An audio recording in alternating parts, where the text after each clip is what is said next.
Capítulo 3. A noite transcorreu sem incidentes. Os colonos mantiveram-se em estado de alerta e não abandonaram o posto das chaminés. Os piratas, por sua vez, não pareciam ter feito nenhuma tentativa de desembarque.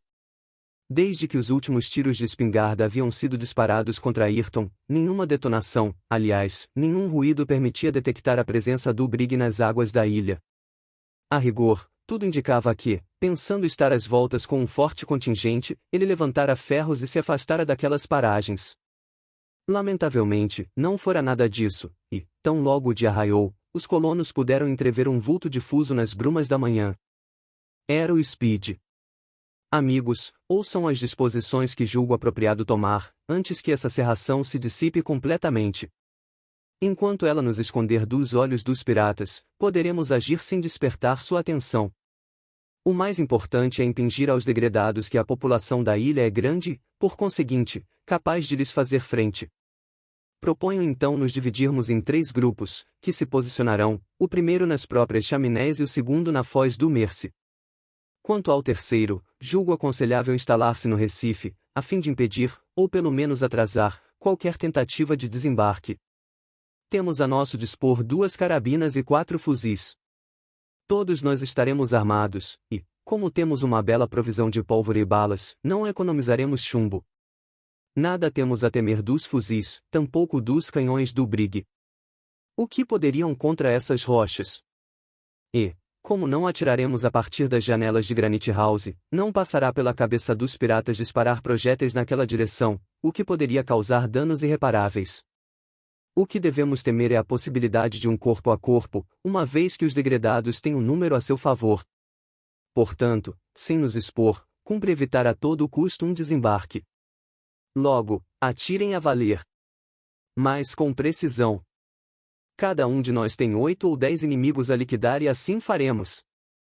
Cyrus Smith expusera perfeitamente a situação, embora falasse com sua voz mais calma, como se tratasse de supervisionar obras e não de travar uma batalha. Seus companheiros aprovaram tais disposições sem pronunciar uma palavra. Agora era cada um assumir seu posto antes que a cerração se dissipasse completamente. Nab e Pencroff subiram imediatamente para Granite House e de lá trouxeram munição suficiente. Gideon Spilett e Ayrton, ambos excelentes atiradores, armaram-se com 2 carabinas de precisão, com um alcance de 1.800 metros. Os outros 4 fuzis foram distribuídos entre Cyrus Smith, Nab, Pencroff e Harbert. Eis como eles se posicionaram.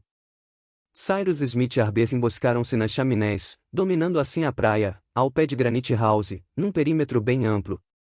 Gideon Spilett e Nab foram camuflar-se em meio às rochas, na foz do Mercy, cuja ponte, bem como os pontilhões, fora suspensa, de maneira a impedir a passagem de qualquer bote mesmo qualquer desembarque na margem oposta.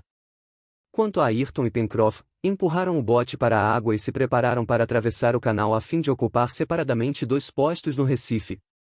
Dessa forma, o tiroteio, deflagrado em 4 pontos diferentes, faria os degredados pensarem que a ilha era ao mesmo tempo densamente povoada e severamente defendida.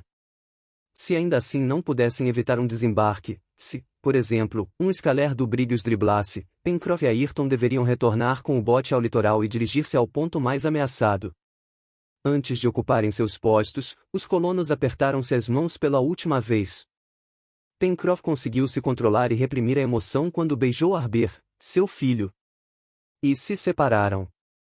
Alguns instantes depois, Cyrus Smith e Harbert, de um lado, e o repórter Nab, de outro, haviam desaparecido atrás das rochas, e, 5 minutos mais tarde, Ayrton e Pencroff, após atravessarem com êxito o canal, desembarcavam no Recife e se escondiam nas anfractuosidades de sua margem oriental. Nenhum deles fora detectado, pois eles mesmos mal distinguiam o brig na cerração. Eram 6:30 da manhã. Dali a pouco, a névoa foi se rasgando nas camadas superiores da atmosfera e o tope dos mastros do brig surgiu. Por alguns instantes ainda, grossas volutas deslizaram na superfície do mar. Em seguida, uma brisa soprou, dissipando rapidamente a massa nevoenta. O Speed revelou-se por inteiro, fundeado por meio de 2 âncoras, com a proa para o norte, expondo a ilha a seu costado de bombordo. Como calculara Cyrus Smith, não estava a mais de 1 milha e 1/4 da costa. O sinistro pavilhão negro tremulava em sua carangueja.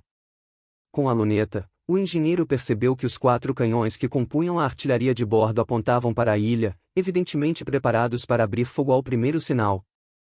Nesse ínterim, o Speed permanecia mudo. Viam-se cerca de 30 piratas zanzando no convés. Alguns haviam subido no tombadilho, outros 2, posicionados nas través da grande bujarrona e equipados com lunetas, observavam atentamente a ilha. Tudo sugeria que Bob Harvey e sua tripulação continuavam sem entender o que se passará durante a noite a bordo do brig. Aquele homem seminu que acabava de arrombar a porta do paiol de pólvora contra o qual haviam lutado, que descarregara seu revólver 6 vezes em cima deles, que matara um e ferira outros 2, aquele homem escapara às suas balas? Conseguirá alcançar a costa a nado? De onde vinha? O que acabará de fazer a bordo? Seu plano tinha sido realmente explodir o brig, como pensava Bob Harvey. Tudo isso parecia estar bastante confuso na mente dos degredados. De uma coisa, porém, eles não tinham dúvida: a ilha desconhecida diante da qual Speed lançara ferros era habitada e nela talvez houvesse uma colônia inteira pronta a se defender. No entanto, ninguém se mostrava, nem na praia, nem nas encostas. O litoral parecia absolutamente deserto. Enfim, não havia sinal de habitação. Os habitantes teriam fugido para o interior? Eis o que devia se perguntar o chefe dos piratas, que, sem dúvida homem prudente, procurava identificar os pontos-chave antes de para lá expedir o seu bando. Durante 1h30, nenhum prenúncio de ataque ou desembarque foi surpreendido a bordo do brig. Era evidente que Bob Harvey hesitava. Suas melhores lunetas, sem dúvida, não lhe haviam permitido avistar nenhum dos colonos, dispersos atrás das rochas. Tampouco era provável que sua atenção houvesse sido atraída pelo véu de galhos verdes e cipós que dissimulava as janelas de Granite House, contrastando com o paredão nu. Com efeito, como imaginar uma habitação escavada àquela altura, no maciço granítico? Do Cabo da Garra até os Cabos Mandíbula, em todo o perímetro da Baía da União, não havia nada que sugerisse que a ilha fosse ou pudesse estar ocupada. Às 8 horas, no entanto, os colonos notaram certo movimento a bordo do Speed. Um dos escaleres fora descido ao mar, com 7 homens armados com espingardas. Um assumiu o leme, 4, os remos, e os outros 2, agachados na proa, em posição de tiro, escrutavam a ilha. Seu objetivo, sem dúvida, era efetuar um primeiro reconhecimento, porém sem desembarcar, pois neste último caso teriam vindo em maior número. Os piratas, encarapetados na mastreação até o tope do joanete, haviam de certo percebido que um recife protegia a costa, e que, separando-os, havia um canal com cerca de 800 metros de largura. Todavia, observando a direção seguida pelo Scaler, Cyrus Smith logo viu que a princípio ele tentava apenas penetrar no canal, mas que margearia o recife, medida de prudência, por sinal, mais que justificada. Pencroff e Ayrton, escondidos cada qual em estreitas anfractuosidades das rochas, viram o Scaler se aproximando e aguardaram que ele se postasse ao alcance de seus projéteis. O Scaler avançava com extrema precaução. Os remos só mergulhavam de quando em quando. Podia-se ver igualmente que um dos degradados instalados na proa tinha uma linha de sonda na mão e procurava reconhecer o canal escavado pela corrente do Mercy. Estava claro que a intenção de Bob Harvey era aproximar o brig da costa o mais rente possível. Cerca de 30 piratas, espalhados pelos ovens, não perdiam um único movimento do Scaler e apontavam os locais onde este poderia atracar sem perigo. O Scaler estava a apenas 2 amarras do recife quando parou. O homem do leme, em pé, procurava o melhor ponto para atracar. Naquele momento, ouviram-se 2 disparos. Uma tênue fumaça espiralou acima das rochas do recife. O homem do leme e o homem da sonda tombaram para trás dentro do Scaler. As balas de Ayrton e Pencroff tinham atingido a ambos ao mesmo tempo. Quase imediatamente, uma detonação mais violenta reverberou e um reluzente jato de vapor saiu dos flancos do brig. Um projétil, atingindo o topo das rochas que abrigavam Ayrton e Pencroff, estilhaçou-as, mas os 2 atiradores saíram incólumes. Horríveis palavrões soaram no Scaler, que logo voltou a avançar. O timoneiro foi na mesma hora substituído por um de seus comparsas e os remos mergulharam precipitadamente na água. Todavia, em vez de regressar para bordo, como teríamos esperado, o Scaler seguiu acompanhando a margem do recife, de maneira a contorná-lo pela extremidade sul. Os remadores davam tudo de si a fim de se porem fora do alcance das balas. Avançaram até 5 amarras da parte côncava do litoral, que terminava na ponta do destroço, e, após contorná-la descrevendo um semicírculo, sempre protegidos pelos canhões do Brig, rumaram para a foz do Mersey. Assim fazendo, sua intenção evidente era penetrar no canal e posicionar-se na retaguarda dos colonos apostos no Recife, de maneira que estes, independentemente de seu número, ficassem espremidos entre os fogos do Scaler e os do Brig, vendo-se assim em posição deveras desvantajosa. O Scaler avançou 15 minutos naquela direção. Silêncio completo, calma absoluta no ar e nas águas. Pencroff e Ayrton, mesmo cientes do risco de serem apanhados, não haviam debandado, seja porque ainda não queriam mostrar-se aos agressores e se expor aos canhões do Speed, seja porque contassem com Nab e Gedeon Spiller, de tocaia na foz do rio, e Cyrus Smith Arbor, emboscados nas rochas das chaminés. 20 minutos depois dos primeiros disparos, o Scaler estava diante do Mersey, a menos de 2 amarras. Como a maré começava a subir com sua violência costumeira, provocada pela estreiteza da passagem, os degredados sentiram-se arrastados na direção do rio e foi somente pela força dos remos que se mantiveram no meio do canal. Porém, ao passarem a uma distância propícia da foz do Mersey, 2 balas os saudaram e 2 inimigos tombaram dentro do Scaler. Nab e Spiller não haviam errado seus alvos. O Brig respondeu na hora, disparando um projétil na direção do posto denunciado pela fumaça das armas de fogo, mas sem outro resultado a não ser tirar lasca de algumas rochas. Nesse momento, o Scaler contava apenas com 3 homens em condições de luta. Arrebatado pela corrente, deslizou pelo canal com a rapidez de uma flecha, passou em frente a Cyrus Smith Arbor, que não o julgando a bom alcance, não se manifestaram, em seguida, contornando a ponta norte do Recife com os 2 remos que lhe restavam, posicionou-se para regressar ao Brig. Até ali os colonos não tinham do que se queixar. O início da contenda não sorria para os adversários. Estes já contavam 4 feridos graves, talvez mortos, eles, ao contrário, incólumes, não haviam desperdiçado uma única bala. Se os piratas continuassem a atacá-los daquela forma, tentando desembarcar por meio do Scaler, seriam destruídos um a um. Já era possível afirmar que as providências tomadas pelo engenheiro haviam se mostrado eficientes. Tudo indicava que os piratas julgavam lidar com adversários numerosos e bem armados, um osso duro de roer. O Scaler, obrigado a vencer a corrente oceânica, necessitou de meia hora para juntar-se novamente ao Brig. Gritos terríveis o receberam, quando foi içado a bordo com os feridos, e 3 ou 4 tiros de canhão foram disparados, os quais não resultaram em nada.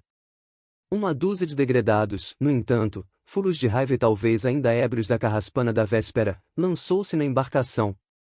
Outro Scaler foi então lançado ao mar, com 6 homens a bordo, e, enquanto o primeiro dirigia-se diretamente ao Recife a fim de desemboscar os colonos, o segundo manobrava de maneira a forçar a entrada do Mersey. A situação tornava-se evidentemente muito perigosa para Pencroff e Ayrton, e eles compreenderam a necessidade de retornar à ilha. Porém, antes disso, aguardaram o Scaler colocar-se em sua mira e desfecharam mais 2 tiros bem estudados, provocando nova desordem na tripulação. Em seguida, abandonando o posto, não sem antes enfrentar uma saraivada de tiros de fuzil, os 2 botaram sebo nas canelas, lançaram-se no bote, atravessaram o canal, no momento em que o segundo Scaler alcançava a ponta sul, e correram para se refugiarem nas chaminés. Mal eles se juntaram a Cyrus Smith Arbor, o Recife foi invadido e esquadrinhado pelos piratas do primeiro Scaler. Quase no mesmo instante, novas detonações estrondeavam no posto do Mersey, do qual o segundo Scaler aproximara-se rapidamente. 2 de seus marinheiros foram mortalmente atingidos por Gedeon Spilett e Nab, e a própria embarcação, irresistivelmente arrastada, espatifou-se contra os rochedos na foz do Mersey. Mesmo assim, os 6 sobreviventes, erguendo as armas acima das cabeças para preservá-las do contato com a água, conseguiram desembarcar na margem direita do rio. Em seguida, vendo-se a uma distância perigosa dos projéteis disparados do posto, fugiram com todas as suas pernas na direção da ponta do destroço, fora do alcance das balas. O balanço era então o seguinte: no Recife, 12 degredados, entre eles vários feridos sem dúvida, mas ainda dispondo de um Scaler; na ilha, 6 desembarcados, porém impossibilitados de alcançar Granite House, já que não tinham como atravessar o rio, cujas pontes permaneciam erguidas. "Está dando certo!" exclamou Pencroff, ao chegar, esbaforido, as chaminés. Está dando certo, Sr. Cyrus. O que acha?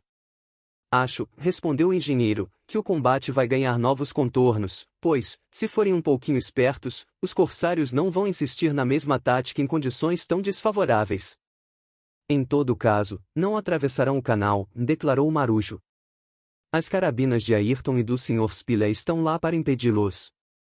Lembre-se de que elas têm um alcance de quase 2.000 metros. Não me esqueci, interveio Harbert, mas o que poderiam 2 espingardas contra os canhões do Brig? Ei! Suponho que o Brig ainda não tenha entrado no canal. Berrou Pencroff. E se ele vier? Indagou Cyrus Smith. Impossível, correria o risco de encalhar e se dar mal. Não sei não, opinou então Ayrton. Os bandidos podem aproveitar a maré cheia para entrar no canal e esperar a vazante para aportar na areia. Ora, dessa forma nossas posições ficariam expostas ao fogo de seus canhões. Com 1000 diabos dos fundos do inferno! Praguejou Pencroff. Os piolentos estão mesmo aparelhando para levantar ferros. Seremos obrigados a nos refugiar em Granite House? Indagou Harbert. Aguardemos. Decretou Cyrus Smith. Mais inabe o Sr. Spiller. Disse Pencroff. Darão um jeito de juntar-se a nós em tempo hábil. Esteja preparado, Ayrton. Agora é a sua carabina e a do Sr. Spiller que devem falar. Pura verdade. O Speed começava a girar sobre sua âncora e manifestava a intenção de acercar-se do Recife. O mar devia engrossar ainda por 1h30 e, já estando rompida a corrente de fluxo, seria fácil para o Brig manobrar. Contudo, entrar no canal era outra história e Pencroff, contrariando a opinião de Ayrton, não acreditava em tal ousadia. Nesse meio tempo, os ocupantes do Recife haviam gradualmente se aproximado da margem oposta, tendo agora apenas o canal a separá-los da ilha. Armados com simples espingardas, não podiam causar danos aos colonos emboscados nas chaminés ou na foz do Mercy, porém, ignorando que estes dispunham de carabinas de longo alcance, não se julgavam expostos ao fogo. Era então despreocupadamente que circulavam pelo Recife e percorriam sua orla. Tal ilusão teve vida curta. As carabinas de Ayrton e de Gédéon Spiller manifestaram-se sem dúvida disseram coisas desagradáveis a 2 daqueles degredados, pois eles tombaram para trás. A debandada foi geral. Os outros 10 nem se deram ao trabalho de recolher os companheiros feridos ou mortos, correndo para o escaler que os trouxera e alcançando o Brig com a força dos remos. 8 a menos. Vibrou Pencroff. Parece até que o Sr. Spiller e Ayrton atiram juntos desde criancinhas. Senhores! Alertou Ayrton, recarregando a carabina. A coisa ficou preta. O Brig está aparelhando.